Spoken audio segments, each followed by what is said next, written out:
వాక్యానుసారమైన జీవితము నీవు కలిగి ఉండాలి అని అర్థం. నీకు శిక్ష లేకుండా నువ్వు తప్పించబడాలంటే, నీ కుటుంబంలో నెమ్మది అయిన జీవితాన్ని నువ్వు కలిగి ఉండాలంటే, సాతానుడు నీ దగ్గరికి రాకుండా నీవు జాగ్రత్తగా పవిత్రంగా భద్రంగా బ్రతికి నీ జీవితాన్ని కొనసాగించాలంటే నీవు ధర్మశాస్త్ర సంబంధమైన వాక్యానుసారమైన జీవితాన్ని కలిగి ఉండాలి. అప్పుడు శిక్ష నుంచి నీకు తప్పించబడుతుంది. అలా నెరవేర్చడానికి, ధర్మశాస్త్ర సంబంధమైన నీతి విధిని నెరవేర్చడానికి నీకు శక్తి చాలదు.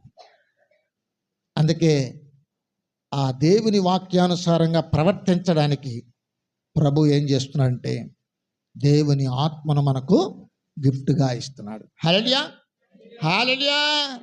కాబట్టి నీతి న్యాయ సంబంధమైనటువంటి నియమాలు